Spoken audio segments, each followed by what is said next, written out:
Ketika satu masa Raja Tobak dengan askar dia pergi berburu keluar daripada negeri dia, sampailah ke Makkah Al-Mukarramah. Dan raja itu, Raja Tobak, bila sampai ke kawasan Makkah Al-Mukarramah, melihat keadaan yang elok, maka lahir niat buruk daripada Raja Tobak tu nak menawan kawasan tu, iaitu Makkah Al-Mukarramah, nak merobohkan Kaabah ada situ dan nak membunuh laki dia dan tawan perempuan-perempuan yang ada di situ.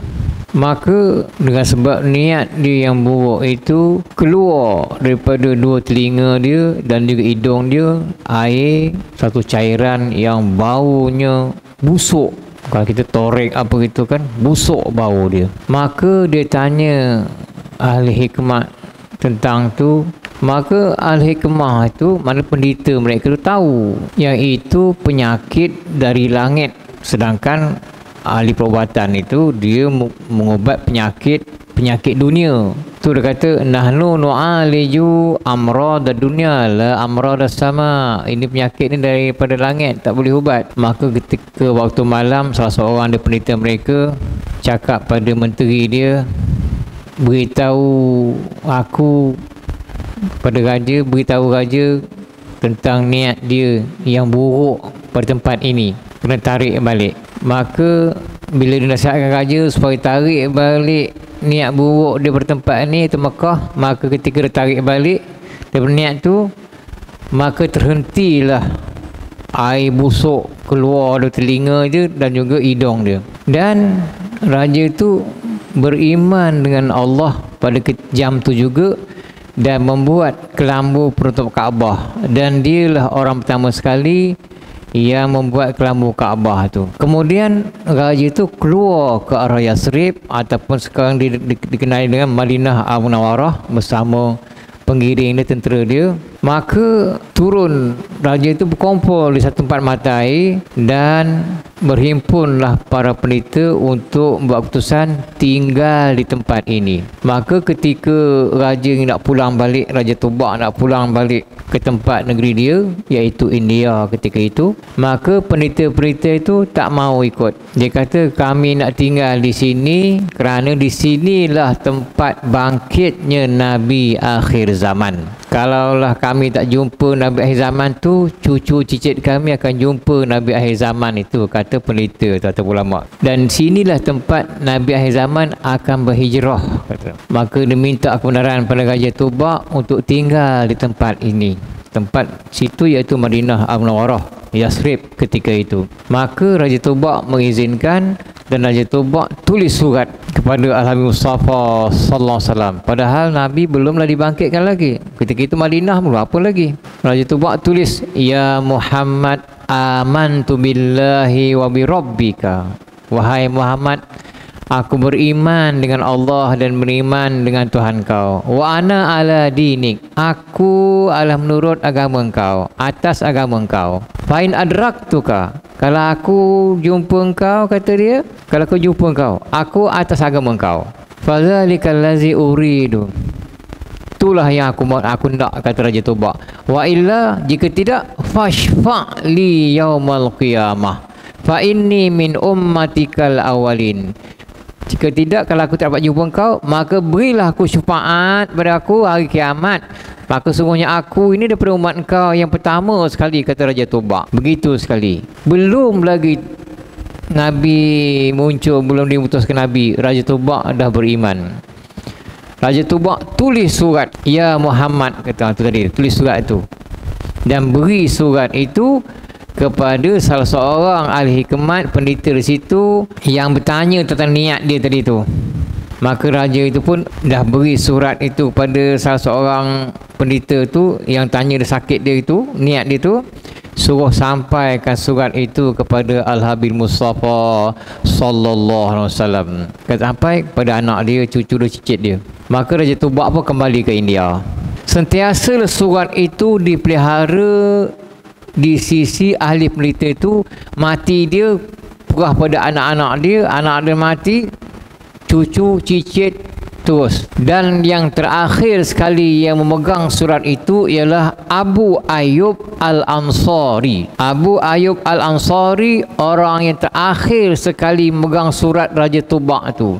Ketika Nabi SAW, Al-Habib Mustafa SAW berhijrah ke Madinah Al-Munawwarah bersama Sayyidina Abu Bakar, dan ketika itu unta Nabi yang bernama Qaswa, orang Madinah sambut Nabi dan harap Nabi akan duduk di rumah mereka dan singgah rumah mereka ke makan minum ke, mereka dah sedia. Maka unta yang bersama Nabi itu namanya Qaswa, dia jalan terus pergi ke rumah Abu Ayyub Al-Ansari, seolah-olah unta itu dipandu oleh Allah Subhanahu Wa Taala supaya menghala ke rumah Abu Ayyub Al-Ansari. Maka ketika Al-Habib Mustafa SAW dan Sayyidina Abu Bakar singgah ke rumah Abu Ayyub Al-Ansari, serta merta Abu Ayyub Al-Ansari serahkan surat itu kepada Nabi sallallahu alaihi wasallam. Maka Nabi pun buka. Bila melihat perkataan itu, Nabi pun cakap, marhaban bil akhis soleh,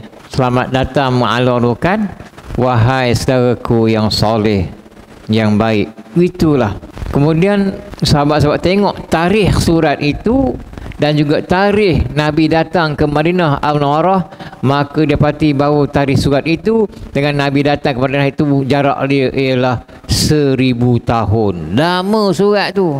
1000 tahun disebabkan niat dia baik, Allah pelihara surat tu 1000 tahun. Kalau surat kita 1000 tahun dah lunyai ke mana dah. Begitulah. Tuan-tuan, yang kita nak ke sini, kalau orang tu kasihkan Nabi SAW, sukakan Al-Habib Mustafa SAW, mereka akan dapat kebaikan. Apatah lagi kita ni yang selalu selawat pada Nabi, nampak tulisan Muhammad, Allah Muhammad, nampak tulisan Muhammad, kita sallallahu alaihi wasallam. Dengar orang azan, asyhadu anna Muhammad Rasulullah, Allahumma shalli alaihi, kita selawat. Ada orang nama Muhammad dengan Muhammad sallallahu alaihi wasallam. Orang sebut nama Nabi, kita selawat. Dan kita pun selalu doa, Allah makhtim lana bihusnil khotimah, ya Allah berilah kesudahan kami dengan elok kesudahan. Selalu kita doa. Lepas tu bila kalau imam doa apa, Allah makhtim lana bihusnil khotimah, dalam kita amin, bersungguh kita supaya elok kesudahan kita, itu mati dalam keadaan elok. Orang tak tahu elok ke tak elok kesudahan dia, lihat harian dia buat apa. Kalau hari-hari kita nampak memanglah orang tu pergi masjid.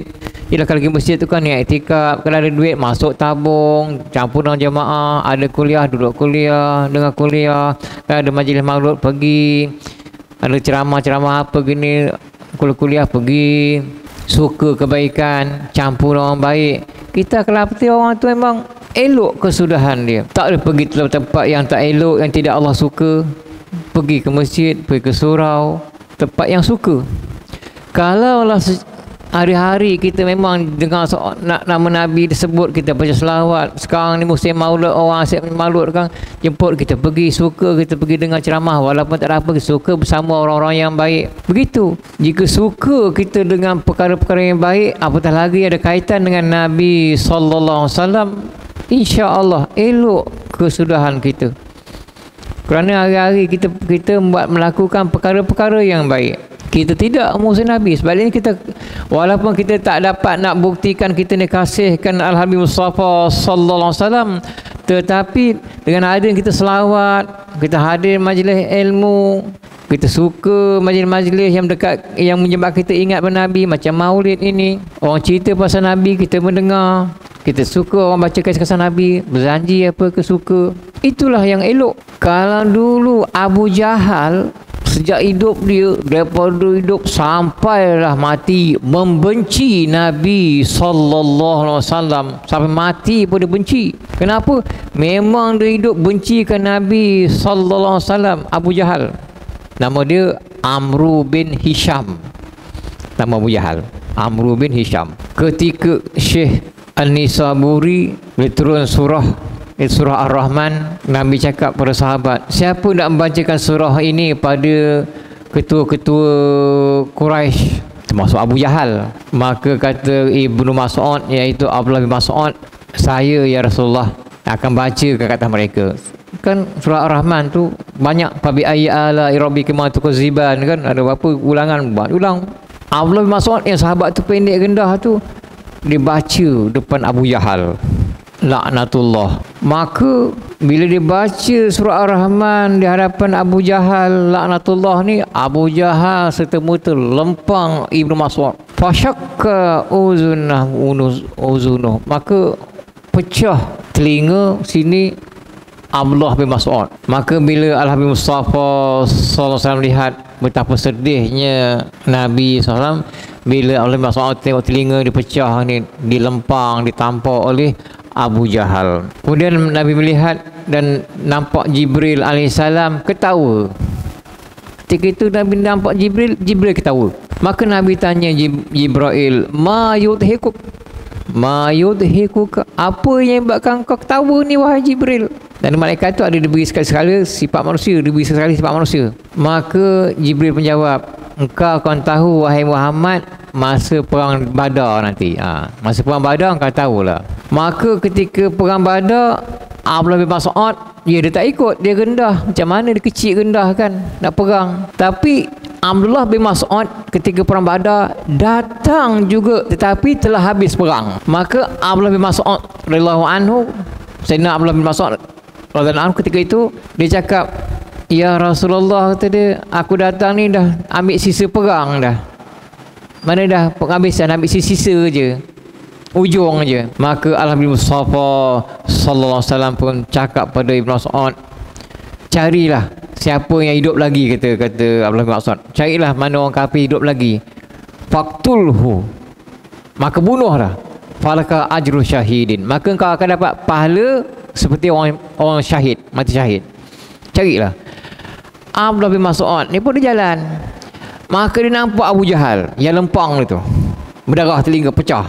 Bila dia jumpa Abu Jahal masih hidup lagi, apa Abu Jahal cakap? Yang Abu Jahal ni daripada mula sampai mati sangat benci, memusuh Nabi. Orang yang benci Nabi ni, yang memusuh Nabi ni, hidup memang tak bagus, tak suka Nabi, memang tak bagus hidup. Macam kita ni, jangan sekali-kali menghina sunnah, jangan sesekali menghina orang yang melakukan sunnah. Jangan. Kan sunnah tu sunnah Nabi, mengikut Nabi, orang suka ikut Nabi. Jangan benci orang ikut sunnah Nabi. Jangan benci sunnah Nabi. Tak nak buat dan diam saja. Jangan hina sunnah Nabi.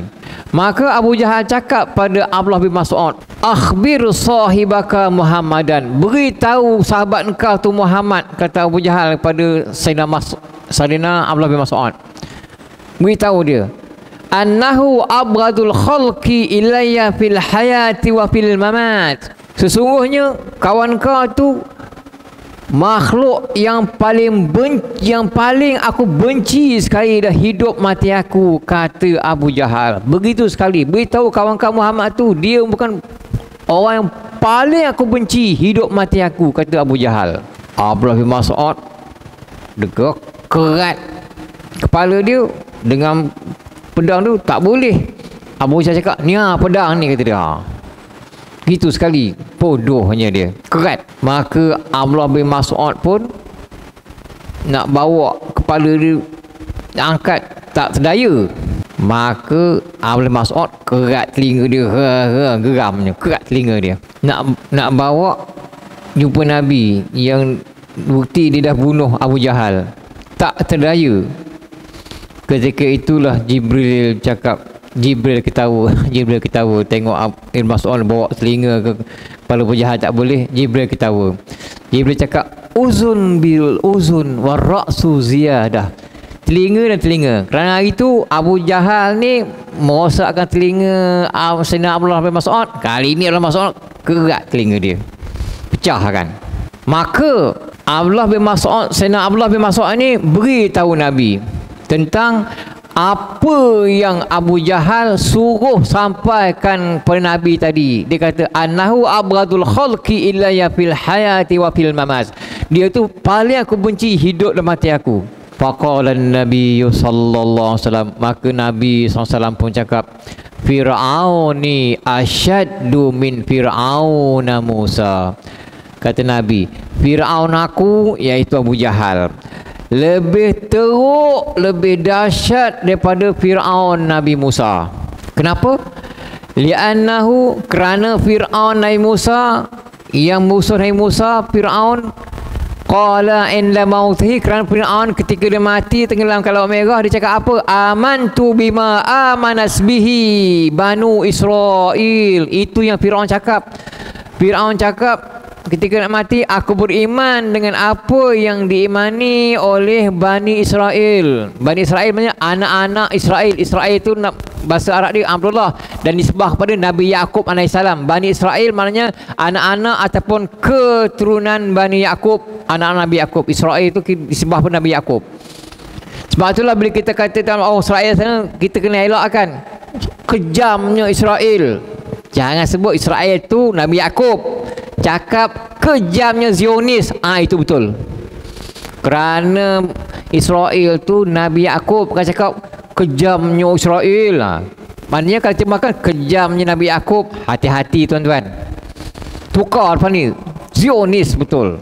Celaka Zionis, tak apa. Kerana Bani Israel mana? Anak-anak atau keturunan Nabi Yaqub alaihissalam. Haza wa haza zdada utuwan inda mautihi. Ini melampau pada mati. Mati cakap tu. Ini kata dia bertambah.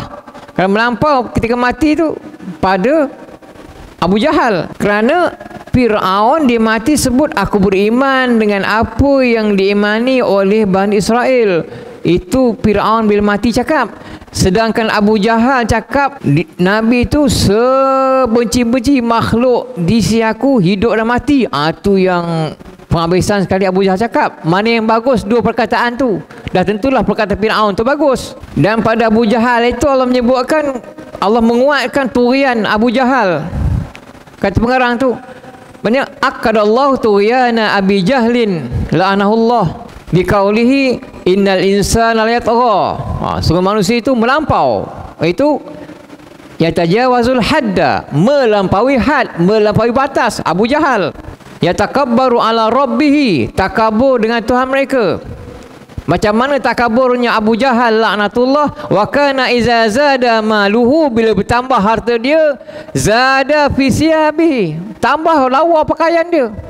Abu Jahal wa ta'ami, dan pada makanan dia, bila dia bertambah harta dia, pakaian lawa, makanan sedap-sedap, itu Abu Jahal. Wa ma akada turiyan Fir'aun, sedangkan Allah tidak menguatkan turian melampau Fir'aun. Allah tak cakap pun, tetapi Allah cakap saja innahu tagha. Sungguhnya itu melampau saja. Allah cakap pada Fir'aun, tapi pada Abu Jahal teruk. Maka kenapa Fir'aun tu Allah tidak tidak melampau sangat bila Allah cakap dalam Al-Quran, sedangkan Abu Jahal tu melampau sangat? Maka jawapannya inna fir'auna kana yu'zi Musa alaihissalam faqat, kerana Fir'aun dia menyakiti Nabi Musa alaihissalam sahaja. Wa Aba Jahlin la'anahullahu, Abu Jahal ni pula dia yu'zi Muhammadan sallallahu alaihi wasallam bilisanihi wa ghairihi. Abu Jahal ini menyakiti Nabi dengan lidah dan dengan selain lidah. Itu dia. Melampau Abu Jahal ni. Fir'aun dengan Nabi Musa taklah macam itu. Satu. Kalau Fir'aun tu dia taklah menyakiti Musa macam Abu Jahal. Satu. Maknanya walaupun dua-dua ni jahat, mana Fir'aun tu ada baik sikit. Yang keduanya, inna fir'auna sudira minhu ila Musa ba'du ihsannya, kerana Fir'aun ini disandarkan dia kebaikan dia banyak pada Nabi Musa AS. Hai surabbahu sawiran, yang mana ketika Nabi Musa AS kita tahu dihanyutkan ke sungai Nil, Fir'aun dia membela Nabi Musa AS. Mana disandarkan kebaikan bela Nabi Musa. Wa Aba Jahal, Abu Jahal laknatullah min sigarihi ila kibarihi fi adawati Muhammadin SAW aksar minal yad. Fir'aun ni min sigarihi ila kibari fi adawati Muhammadin SAW. Abu Jahal ini dari kecil sampai ke besarnya sentiasalah memusuhi dalam pemusuhan Nabi SAW. Kecil sampai mati bermusuh, bencikan Nabi SAW. Sebab itulah kita ini jangan sekali benci pada Nabi, dan jangan benci apa yang ada kaitan dengan Nabi. Maulid Rasul ada kaitan dengan Nabi. Jangan bangkang, jangan kata, jangan cemoh gini. Ulama-ulama dulu yang hebat-hebat tak ada pun yang mengatakan ini bid'ah ni apa. Semua perkara baik. Kata bid'ah apa? Bid'ah yang baik, bid'ah hasanah. Orang sekarang ni macam kata itu bid'ah gini. Yang cakap tu dia buat apa? Kan selalu gitu. Kadang-kadang orang cakap dia terutama Wahabi nak cakap, biar orang tengok, oh hebat betul cakap gini lah. Padahal cakap dia tu tak elok, tak betul. Nak supaya orang mengatakan dia hebat ni apa? Oh, ini passion Wahabi ni. Ulama-ulama dulu tak ada pun kata ini apa ini. Bila buat maulid suka. Kerana dalam maulid ni ada ceramah, ada baca berjanji. Kerana berjanji tu saya Arab atau nazam yang mengagung-agungkan Nabi. Adakah itu salah? Memperingatan Nabi. Maulid Rasul ni di antara cara kita nak mengingati Nabi. Selain dari selawat, selain dari itu ini. Kerana apa yang disandarkan Nabi ni tidak akan mudarat. Dalam kitab ini pengarang dia cakap, kalau siapa yang dapat yang nakkan anak lelaki, kata dia, yang asyik, mungkin kita kadang-kadang asyik anak perempuan aja, ingin anak lelaki. Cara dia niat, kalau dapat anak lelaki, kalau bayi ni lahir anak lelaki, aku namakan dengan nama Muhammad. InsyaAllah lahirlah bayi lelaki. Itu fatwa dia. Pengarang cakap dalam kitab ini. Siapa nak anak lelaki, siapa yang ada niat, kalau lahir anak ni lelaki, dapat anak lelaki, aku namakan nama Muhammad. Itu dia. Namakan nama Muhammad.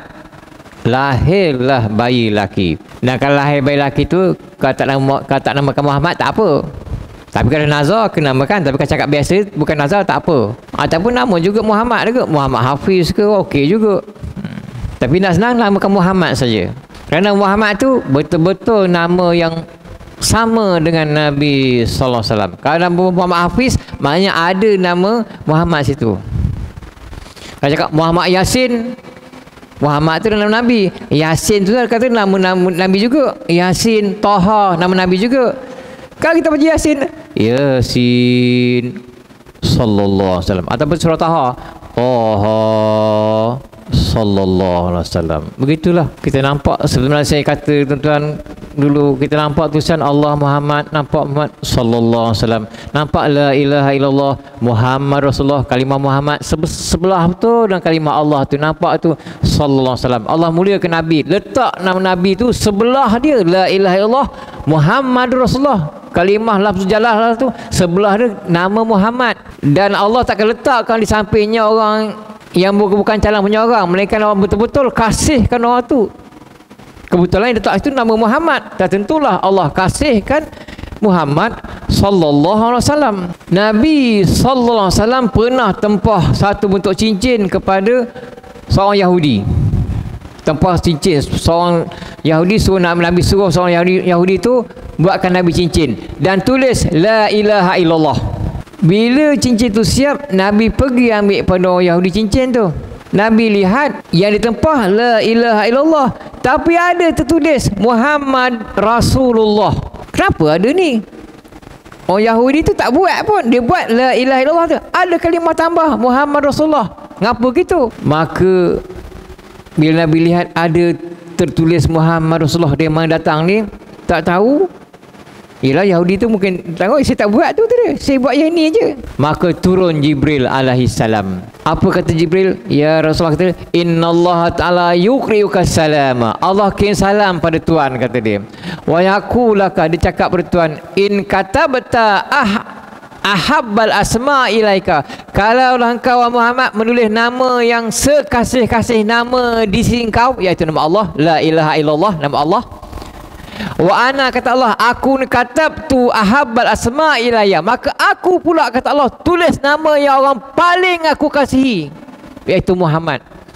Sebab tu tertulis, lihat keagungan Allah, kekuasaan Allah, tulis situ. Siapa yang tulis? Ya Allah tulis dah. Begitulah kekuasaan Allah, kehendak Allah mengatasi kehendak orang lain, kehendak makhluk. Nabi tulis la ilaha illallah, Allah tu yang Nabi kasih, ila Allah sekasih-kasih Nabi Allah sebagai Tuhannya. Maka Allah cakap, sebagai engkau tulis orang yang paling kau kasihi, yang kau kasihi iaitu aku, maka aku pula tulis nama orang yang paling aku kasihi di sisi aku, kata Allah SWT, iaitu Muhammad. Nabi tulis kepada cincin la ilaha illallah, Allah tambah bawah Muhammad Rasulullah. Begitu sekali. Kerana Allah kasihkan Nabi sallallahu alaihi wasallam. Sebab itulah kita, kalau kita kasihkan Nabi apa juga, walaupun kita mungkin orang kata apa bukti kasihkan Nabi, kita tak berani cakap. Kebanyakan kita gitu. Kenapa?